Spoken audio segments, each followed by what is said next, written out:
Olá, eu sou Gabriel Fernandes e nesse vídeo falarei sobre o livro Impostos Globais para o Governo Mundial, do jornalista americano Cliff Kincaid. Esse é um dos livros que está na lista, né, de recomendações do professor Olavo de Carvalho sobre a nova ordem mundial. Então, Cliff Kincaid tem 2 livros naquela lista, sendo um esse daqui e o outro Servidão Global. Eu vou postar a lista completa na descrição desse vídeo. E primeiramente, há uma série de problemas técnicos aqui com esse livro, né? Alguns erros de datilografia e várias traduções errôneas. Mas para quem entende também o inglês, acho que de certa forma anula um pouco esses problemas, porque você pensa como deveria ter sido no original e faz a retradução e acaba anulando esse erro. Mas apesar dessas falhas, ainda tem uma outra coisa sobre o livro, né, que deve ser mencionada, é que ele foi escrito no final da década de 90, se não me engano 97 ou 98, por ali assim, ainda durante o governo de Bill Clinton nos Estados Unidos. Então muitas das informações são antigas e ele foi pensado para o público americano, então você não vai encontrar tantas informações internacionais assim, apesar de que obviamente tem muita coisa falando da Rússia, da China, Costa Rica, mas quando são assuntos que também envolvem os Estados Unidos, né, normalmente. Só que apesar disso tudo, é interessante notar como muitas das pautas que são mencionadas aqui no livro, como por exemplo a questão do ambientalismo radical, se tornaram fortes cerca de 10 anos depois de o livro ter sido publicado. Então você consegue ver aqui as previsões que o autor fazia e comparar com o que realmente aconteceu ao longo desses 20 anos aí, aproximadamente, desde quando o livro foi publicado. O primeiro capítulo do livro se intitula A Segunda Revolução Americana. E aqui Cliff Kincaid traça um paralelo entre a Revolução Americana e o que está acontecendo agora. Então, a Revolução, para quem não sabe, foi ali, né, na segunda metade do século XVIII, quando os Estados Unidos se rebelaram contra o poder britânico, que naquela época os Estados Unidos ainda era uma colônia da Inglaterra, né, da Grã-Bretanha. E essa rebelião aconteceu por conta de impostos. Eles foram taxados ali sobre certos produtos, não gostaram disso, especificamente também pelo fato de que eles não tinham representação no parlamento britânico, ou seja, tinham que pagar os impostos à coroa, mas não tinham políticos que fossem lá representar os seus interesses. E por conta disso, né, foi criando-se um clima de insatisfação muito grande na população, e eles acabaram se rebelando contra a coroa britânica e finalmente se separaram, tornando-se um país independente em 1776. E aí o autor, né, traça os paralelos entre aquela revolução e o que está acontecendo agora, porque tem muitas pessoas que estão querendo colocar essa agenda de impostos globais, sobretudo relacionados à ONU, mas os países que são beneficiários desses impostos muitas vezes acabam votando contra os Estados Unidos. Então é algo que vai contra o interesse da população americana, mas mesmo assim eles têm que pagar esses impostos, ou pelo menos há políticos, né, já naquela época, que defendiam a implementação desses impostos globais para a criação de um governo mundial. Então, ao longo do livro, o autor vai elaborando um pouco sobre esse tema e dando algumas coisas específicas, né, sobre como seria esse governo e quais seriam os braços da ONU que atuariam em determinadas áreas e como se daria essa atuação. Então, uma das frases do livro eu achei bastante marcante, eu vou citar várias delas aqui, mas essa foi sendo a primeira delas. Impostos globais significam o socialismo em escala mundial. Então, aí ele falava do então presidente francês, se não me engano era François Mitterrand naquela época, que era um socialista e estava tentando fazer com que os Estados Unidos viessem a pagar esses impostos globais. E aí é quando ele fala ele coloca essa frase.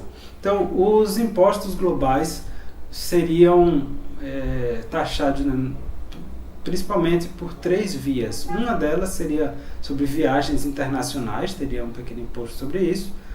Poderia também ter alguma coisa relacionada ao uso de combustíveis fósseis. Então, digamos, se um país fosse usar petróleo, outros recursos não renováveis como esse, eles seriam taxados, né? Inclusive tinha já uma ideia de que $1 num barril de petróleo fosse destinado a um determinado fundo da ONU. E a outra maneira de taxação seria sobre as transações financeiras. E aí, no caso de transações internacionais, né, principalmente, eles pensavam em acumular ali cerca de 0,5%, né, captar cerca de 0,5% sobre essas transações, que poderia gerar bilhões e bilhões de dólares por ano. Uma das coisas interessantes que realmente ficou assim quando eu li esse livro foi que os globalistas já falavam sobre a necessidade de haver um consenso internacional na hora de se implantar esses impostos. E por que isso? Bem, imagine que se os Estados Unidos implementassem os impostos globais, o que aconteceria? Você investir naquele país se tornaria mais caro. Então, os grandes investidores, aqueles bilionários, né, que compram coisas do Tesouro Americano, investem na Bolsa, iriam migrar para outros mercados que não tivessem esses impostos, e procurando preferencialmente ainda países desenvolvidos, como Canadá, Austrália, a Inglaterra, a Alemanha, etc. Então, para ser implementado com sucesso os impostos globais, né, para que não houvesse essa fuga de capital, era preciso haver um consenso internacional, pelo menos entre as nações industrializadas, para que elas implementassem o imposto simultaneamente e aí não houvesse saída para os investidores. Uma das coisas bem interessantes também que ele fala nesse livro diz respeito à guerra da antiga Iugoslávia. Ele vai entrar em mais detalhes sobre isso na parte de tribunal penal, como veremos mais para frente. Só que Cliff Kincaid questiona muito a questão do assistencialismo, nessa coisa do Banco Mundial e Fundo Monetário Internacional de prestarem assistência, né, através de empréstimos a países supostamente para ajudá-los a se desenvolver. Ele é um crítico dessas políticas e diz aqui, né, que dos 66 países menos desenvolvidos que recebem dinheiro do Banco Mundial por mais de 25 anos, isso ele falando ao final da década de 90, então por mais de 25 anos, 37 não estão melhores hoje do que antes de receber esses empréstimos, ou seja, dos 66 países, 37 não melhoraram. E ele ainda continua aí dizendo que desses 37, a maioria era mais pobre naquela época do que antes de receber as ajudas do Banco Mundial, do Fundo Monetário Internacional. Então, aí está uma grande crítica a esses programas de assistencialismo, né, ajuda externa, que ele fala que já não gosta do termo porque ele traz muitas conotações positivas, mas acaba nem ajudando tanto. Uma outra coisa que ele menciona aqui é o problema de certos soldados que tiveram isso na década de 90. Eu não ouvi muitos casos dessa coisa acontecendo de lá para cá, mas se referiam a soldados que já tinham feito, né, aquele juramento de proteger a Constituição dos Estados Unidos, etc., no caso soldados americanos, mas que tinham que prestar outro juramento de repente a um comandante da ONU. E aí, por conta disso, poderia haver um conflito de interesses, e um desses soldados, inclusive um sargento, né, na verdade, foi contra foi contra isso e acabou tendo um problema aí grave, porque ele foi processado, né, queriam colocá-lo na cadeia por sei lá, insubordinação ou alguma coisa assim, mas ele sempre, na defesa dele, apontou essa questão de que poderia haver um conflito de interesses e não se poderia saber qual seria essa Constituição da ONU, alguma coisa assim. Então ele tinha jurado lealdade, né, aos Estados Unidos, queria proteger o seu país e já sabia no que ia se meter. Agora, com relação à ONU, as coisas ficavam mais complicadas. E aqui, mais uma citação com relação à parte das razões econômicas para o desarmamento, né? Porque essa é uma pauta também que estava sendo discutida e continua, na verdade, né? Todos os globalistas da ONU sempre pedem a questão do desarmamento. E aqui no Brasil nós tivemos o caso de Malala, né? Que digamos assim, um peão da ONU, e ela veio aqui dizendo algo como menos armas, mais livros. Só que quando foi visitar um determinado estabelecimento no Rio de Janeiro, e levou 16 seguranças armados. Então, essa onda de desarmamento já vinha sendo discutida bem antes, né, de hoje. E uma passagem que me chamou a atenção foi essa daqui. Oscar Arias, o ex-presidente da Costa Rica, está empurrando uma variação de um plano de desmilitarização global que inclui um código de conduta internacional para a venda de armas para ser apresentado à ONU. Isso ainda no final da década de 90. Né? Ele quer que os países em desenvolvimento abandonem seus exércitos, bem como a Costa Rica, em troca de ajuda de instituições multilaterais como o Banco Mundial. Na verdade, ele quer que essas agências internacionais amarrem esses empréstimos a promessas e compromissos para que essas nações se desarmem. Ou seja, é uma espécie de lobby internacional para o desarmamento. Tem um país ali que está precisando de empréstimos, ele diz, bem, desarme a sua população que nós iremos concedê-lo. É algo semelhante ao que acontece ainda hoje, por exemplo, na África, que eles têm uma população conservadora, né? Embora não necessariamente no sentido cristão, da coisa, mas que defendem a família e valores tradicionais, só que muitas vezes votam contra a família no Conselho da ONU, porque, caso contrário, eles podem vir a perder a sua assistência. Então, essa é uma forma, né, de dominação através do poder econômico. Um outro capítulo bem interessante se intitula Vida Indigna de Ser Vivida, e aqui tem algumas histórias bastante fortes, porque ele fala sobre o aborto e o controle populacional, sobretudo na China. Então, vou ler aqui alguns trechos, e ele diz que a clara intenção do controle anticoncepcional desde o início não era dar aos indivíduos o direito de tomar decisões na privacidade de seus próprios quartos, mas sim capacitar o governo para regular e controlar a espécie humana para seus próprios propósitos. Então, mais uma vez, vemos aqui aquela questão do controle populacional, que não tem nada de coisa boazinha, de porque as mulheres hoje estão querendo ter menos filhos. Não. Isso daí é algo que vem sendo implementado através de uma engenharia social e tem como objetivo o controle e a diminuição da população, porque uma população menor é mais fácil de ser controlada. Em primeiro lugar, isso. Em segundo lugar, eu pretendo explorar esse assunto em um vídeo posterior, principalmente com relação ao aborto, é que quando você diminui a oferta da mão de obra, ou seja, a quantidade de pessoas que vem entrando no mercado de trabalho, isso estagna a economia e pode até gerar, na verdade, um decaimento, um decrescimento da própria economia.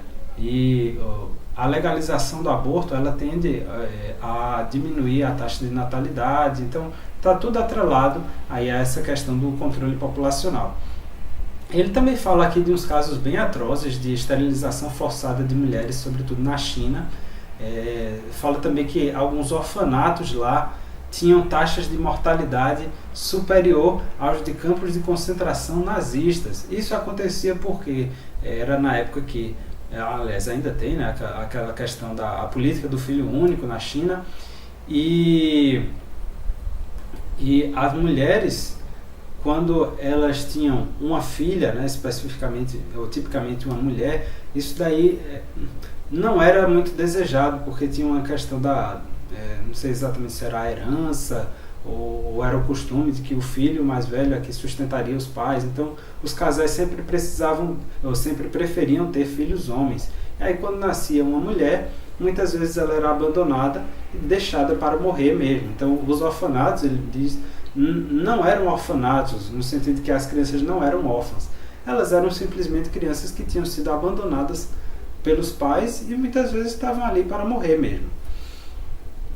Inclusive, sobre essa questão de feminicídio, né, de morte de meninas, tem aqui uma citação bastante interessante, resumindo mais ou menos isso aqui que eu falei, né? A grande maioria das crianças nos orfanatos chineses não são órfãos, mas filhos abandonados. São quase sempre meninas, vítimas da política de um filho por família e da preferência camponesa tradicional para meninos. Esta é a política apoiada pela ONU na China. Então, essa coisa de que a China deveria controlar a sua população foi uma sugestão da ONU, que eles acataram e acabou gerando uma morte aí de milhares, ou talvez até milhões de crianças, sobretudo meninas, né, que tinha uma questão assim, às vezes, casos aqui que ele cita de uma mulher que engravidou pela segunda vez e ela era forçada a abortar, ou ainda de mulheres que buscavam asilo nos Estados Unidos, mas justamente também por conta, né, de ter talvez até engravidado uma segunda vez, aí sabia que ia ter algum problema com o governo, buscavam asilo nos Estados Unidos, só que lá durante o governo Clinton, que apoiava essas medidas da ONU, ele muitas vezes deportava as mulheres de volta e elas eram mesmo forçadas a abortar. Um outro capítulo interessante do livro se chama De Volta à Natureza, e aqui ele fala sobre o ambientalismo radical. Diz que é uma espécie de religião que vem surgindo, e ele vai detalhar isso ainda mais no último capítulo, mas há algumas citações interessantes aqui que eu marquei sobre isso, e uma delas é a seguinte, né? Do ponto de vista dos ambientalistas radicais, é uma doutrina que sustenta que todas as espécies têm um valor intrínseco igual e que o planeta Terra não pode ser visto apenas como um recurso para os seres humanos. É daqui que vem aquela coisa, né, de que o aborto é uma questão de saúde pública, mas você destruir ovos de tartaruga é punível, é algo passível de uma punição, aí, considerado crime. Porque nessa visão todas as espécies são equivalentes, então a vida de um ser humano tem tanto valor quanto a vida de um cachorro ou uma tartaruga. Só que na verdade é um conceito um pouco deturpado, né? Porque os embriões humanos não têm valor, mas por outro lado os ovos de tartaruga e similar, coisas parecidas têm sim o seu valor. Mais uma outra citação aqui que eu marquei, que fala sobre como essa questão do ambientalismo atrapalha o desenvolvimento econômico. E aqui fala sobre um especialista em transmissão de energia que disse o seguinte, né? Conseguimos fazer isso, e aí ele fala, né, de vários avanços que conseguiram nos Estados Unidos desde o século XVII, né, falando de aumento populacional, crescimento econômico, etc, etc. Conseguimos fazer isso porque as pessoas eram livres para buscar, desenvolver e usar os recursos que estavam aqui neste país, porque éramos engenhosos, persistentes e trabalhadores, e porque produzimos eletricidade. Que uma das coisas que os ambientalistas sempre defendiam era algum tipo de imposto sobre a eletricidade, principalmente de fontes ali como a termoelétricas, hidrelétricas ou outros que causassem algum tipo de impacto ambiental. Eles sempre tentavam empurrar algum tipo de imposto para isso. Só que o problema de você taxar a produção de energia é que isso vai ter repercussões ao longo de toda a cadeia produtiva. Então, de repente, até mesmo uma padaria vai sofrer com isso, porque se a energia está mais cara, eles vão gastar mais com a conta de energia e esse preço a mais vai ter que ser repassado ao consumidor. E o que dizer então da indústria pesada, né, siderúrgica, ou a indústria de automóveis, coisas do tipo, que como elas vão gastar mais com a energia, então o preço do aço vai subir também, o preço do carro vai subir também, e no final quem ia pagar a conta era o consumidor, só que com esses preços mais elevados não seria possível produzir tanto quanto a demanda, né, exigia, e acabaria que haveria, além dessa alta de preços, escassez de recursos, estagnação econômica, enfim. A lição que ele deixa aqui bem clara é: taxar a eletricidade não é uma coisa boa. Aí vem mais um capítulo sobre o trabalho escravo, e é interessante aqui porque você nota ainda mais questões de padrões duplos, né, de moral, que às vezes eles defendiam certos regimes que tinham usado o trabalho escravo e atacavam outros de forma seletiva. Mas uma das coisas que mais me chamou a atenção aqui foi que há uma espécie de complô internacional para provocar uma grande crise, porque assim eles vão ser capazes de aglutinar mais poder nas mãos deles. Aqui eu estou falando da elite global. Então, uma citação aqui do livro explica isso, né? Qualquer crise financeira, ele bota crise entre aspas, poderia servir como uma desculpa para empurrar esse imposto, com o argumento de que os mercados de moeda internacionais precisam da estabilidade que a regulamentação e os impostos supostamente proporcionariam. E ele continua dizendo que os impostos internacionais poderiam ser implementados sob a cobertura de uma crise global de algum tipo, na qual os governos nacionais ou as agências internacionais são forçados a agir. Então é bem parecido com o que a gente viu em 2008 e na verdade toda grande crise que acontece ou que vem acontecendo, né, nessas últimas décadas, os grandes beneficiários acabam sendo os bancos, porque eles acabam tendo um papel muito importante na reconstrução, ou na retomada da economia, através da concessão de créditos e etc. Então, toda essa questão, ou quase toda essa questão de crises internacionais, na verdade, são planejadas. Assim, ele vai ver que a previdência de um país está para quebrar, ou que há alguma outra coisa assim que esteja prestes a acontecer, ou talvez em 5, 10 anos vai ter alguma crise, e aí eles vão usar esse pretexto para colocar impostos globais e concentrar cada vez mais poder nas mãos dessa elite global. Mais uma outra citação que eu marquei aqui. Isso daqui é para aquelas pessoas que dizem: ah não, mas esse imposto aqui é muito pequeno. Ele fala qual é o problema disso. Uma vez que um imposto pequeno é introduzido, poderia ser facilmente aumentado. Também pode começar muito menor para não alarmar as pessoas desnecessariamente. Então é aquela questão do pé na porta, né? Você vai botando um pé na porta assim, aí vê que passou, fica ali caladinho, quando daqui a uns 2 anos aumenta um pouco, aí ninguém vai reclamar porque foi um aumento pequeno, e vai, quando se vê, depois de uns 30 anos, a coisa está muito ruim para o contribuinte, porque eles vão pagar impostos que vai para um governo internacional, nunca vão ver esse dinheiro de volta. O penúltimo capítulo do livro fala sobre os crimes de guerra, e aqui ele cita como foi a questão da implementação dos tribunais penais internacionais e novamente mostra a questão da moral dupla. E uma moral dupla, o que eu quero dizer com isso, explicando assim, é porque de repente um governo como o da China comunista ou de Cuba, que podem ser aliados da ONU, talvez eles fariam vista grossa para crimes de guerra, os genocídios que foram cometidos lá. E aqui, inclusive, eu vou até falar um pouco sobre uma questão bem grave que aconteceu no Japão, na Segunda Guerra Mundial. Mas aí, se tem uma coisa dos Estados Unidos que aconteceu talvez 50, 100 anos antes, eles vão dizer: não, precisa pagar reparações por mortos no período das leis Jim Crow. né, que foram aquelas leis, né, de segregação racial nos Estados Unidos. Aí, então, eles têm o poder, sim, de escolher quem é que vai ser alvo do tribunal e quem é que vai ficar de fora. Então, esse é um dos grandes problemas.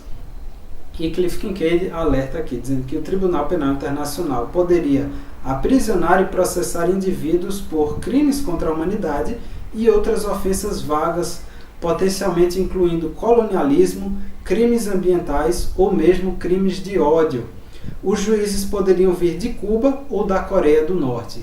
E é interessante nós notarmos essa coisa, eu vou citar aqui principalmente dos crimes de ódio, porque vivemos um momento de que há muita censura nas redes sociais, sobretudo no Facebook, por conta de crimes de ódio. Mas na verdade são muitas vezes pessoas, em sua maioria cristãs, que estão ali mostrando um ponto de vista mais conservador e elas acabam sendo censuradas no YouTube por conta de crimes de ódio. Mas não teve nada de grave nisso. Enquanto que o outro lado pode incitar o assalto, incitar a violência, e eles ficam caladinhos com relação a isso. Mais uma outra citação aqui, ele diz que o tribunal também pode ser usado para perseguir aqueles que não pagam a sua parcela justa de impostos globais.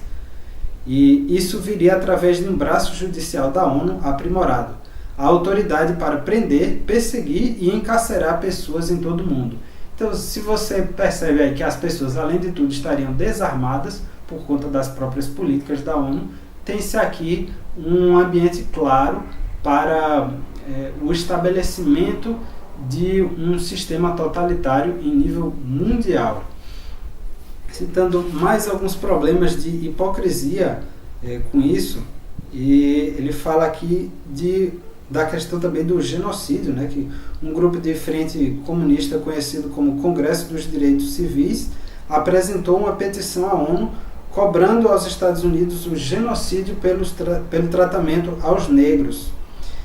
E aí ele detalha um pouquinho mais esse caso, só que diz que, como eu falei anteriormente, né, alguns países que de fato praticaram, né, ou cujos governantes de fato praticaram genocídios, ficaram de fora desse tipo de acusação. Então há uma hipocrisia, uma moral seletiva, eles basicamente escolhem quem querem atacar e quem vão deixar de fora.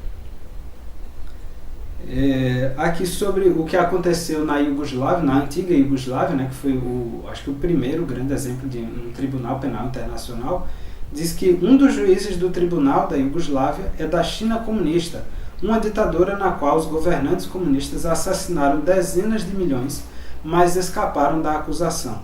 Como o tribunal da Iugoslávia, os juízes do Tribunal Penal Internacional seriam retirados de todos os membros da ONU, incluindo China, Cuba, Coreia do Norte, Líbia, Iraque e Irã. Então vejam vocês que esses juízes já teriam com certeza um pensamento enviesado.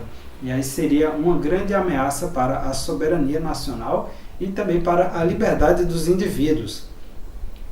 E uma outra citação aqui interessante, ele diz: Castro, né, Fidel Castro, que nunca concorreu em uma eleição livre, é um herói da ONU e recebeu uma trovejante ovação quando se dirigiu à Assembleia Geral da ONU em outubro de 1995. Então, aqui você pode ver claramente essa questão da moral dupla. E ele cita também muitos outros casos, né, de que a Rússia tem uma posição importante na ONU, e aí muitos casos de genocídios ou grandes crimes que aconteceram na Rússia são deixados de lado, e por aí vai. Bem, por fim, antes disso tem aqui uma situação bem interessante, que eu tinha falado antes, quase esquecendo, a coisa séria que aconteceu no Japão, que eu falei, né?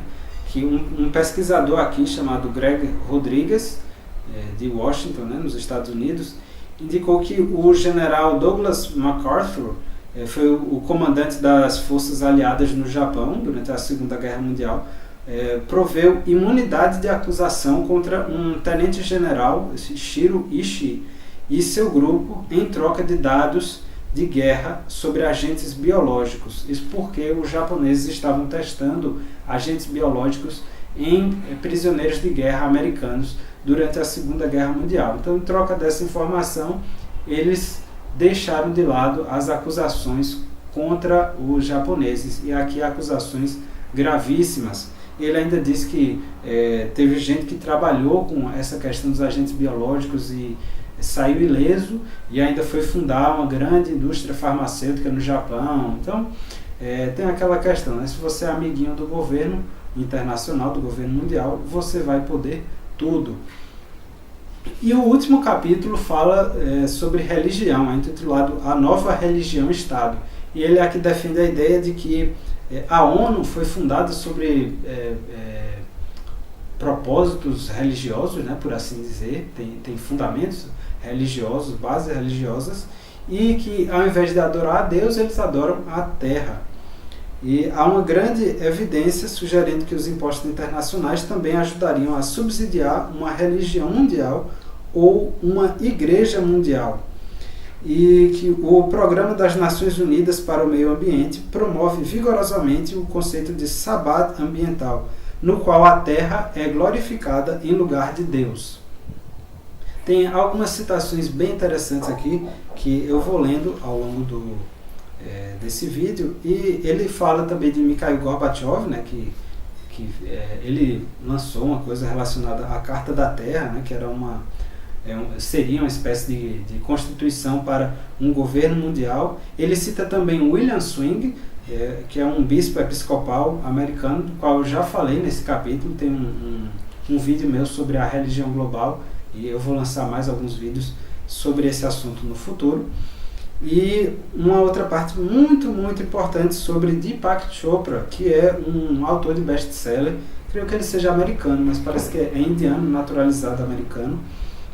Diz que é um palestrante, né, que já é tido como guru espiritual de muitas celebridades. Ele escreveu vários livros, aí vendeu milhões e milhões de cópias mundo afora, foi traduzido para vários idiomas e tal. Diz que ele tinha um programa de televisão em um canal, é o PBS, né, que é o Serviço Público de Transmissão americano. Então, um canal que era financiado por impostos dos americanos.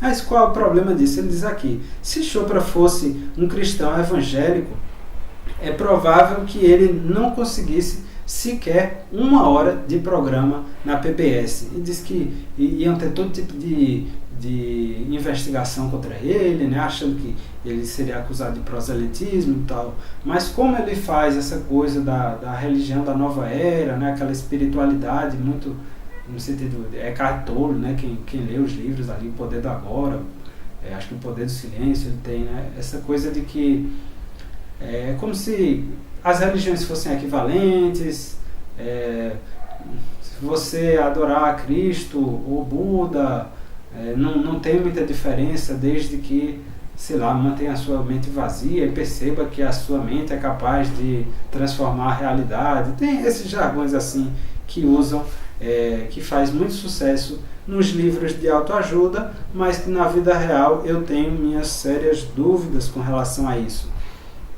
E finalizando aqui com algumas citações bem interessantes do livro. Ele fala aqui que no livro Política Espiritual, de Corinne McLaughlin e Gordon Davidson, eles tentam documentar a existência de um governo espiritual, veja só, operando nos bastidores dos eventos mundiais através da ONU. Então eles estão basicamente dizendo que a ONU tem poder divino, e se isso não é loucura, eu não sei mais o que é. Uma outra citação aqui de um meditador hindu, e eu vou também fazer mais alguns vídeos sobre hinduísmo no futuro, porque quando eu morava nos Estados Unidos eu tive contato com um grupo lá de uma comunidade de Hare Krishna, e eu posso dizer que pelo menos acho que o hinduísmo radical a rigor não teria nada a ver com questões da ONU, mas com certeza deve ter um braço deturpado ali, uma espécie de teologia da libertação hindu que apoia esse tipo de movimento. E aqui, bem na citação desse meditador hindu, diz que as Nações Unidas se tornam para nós a resposta para o sofrimento mundial, a escuridão mundial e a ignorância mundial. Isso daqui é um absurdo, e vou dizer depois porquê, nesses próximos vídeos vou detalhar, mas só dando aqui uma prévia, é que o hinduísmo acredita que a existência é sofrimento. Então não tem como você, mesmo que, sei lá, você seja bonitão, rico, famoso, tenha dezenas e dezenas de amantes, né, faça sexo com quem você quiser, você ainda vai sofrer, porque não tem como escapar do nascimento, velhice, doença e morte. No caso, é uma religião que acredita em reencarnação, só que ao contrário do espiritismo, né, que você vai evoluindo, eles buscam a saída da roda da vida, que é meio que chegar no paraíso, né? Você teria que seguir lá os preceitos da religião e tudo. E qual é o grande problema dessa citação aqui? Bem, como o mundo todo é sofrimento, eles dizem que a única salvação está em Deus, no caso Krishna. Então, não tem como você atribuir às Nações Unidas a resposta para o fim do sofrimento mundial. Isso vai contra os princípios do próprio hinduísmo. Então, eu não sei exatamente quem é esse meditador hindu, mas em um vídeo no futuro eu falo mais sobre essa questão do hinduísmo. Para fechar aqui, ele fala brevemente sobre a teologia da libertação, tem um ou dois parágrafos sobre isso, e diz que teve um sacerdote católico aqui no Haiti, que foi presidente do Haiti, Jean-Bertrand Aristide, que foi expulso da sua ordem católica por pregar violência e ódio, foi derrubado por um grupo militar em 91. O Vaticano foi o único país no mundo que reconheceu a legitimidade do novo governo, mas Bill Clinton fez lá uma intervenção e restaurou esse sujeito aqui, Aristide, ao poder. Então ele tinha aí ligações com a teologia da libertação. E aqui, para fechar mesmo, duas citações bem interessantes, né? A ONU é um impedimento para as liberdades humanas que Deus nos deu. Uma frase do próprio Cliff Kincaid, e ele fecha o livro com essa citação aqui. Ao compreender o passado, podemos salvaguardar o futuro. Um futuro sem a ONU. E por hoje é isso. Espero que vocês tenham gostado do livro, e ao longo das próximas semanas eu vou continuar fazendo aqui mais alguns vídeos sobre esse, com resenhas de livros. Então, até a próxima.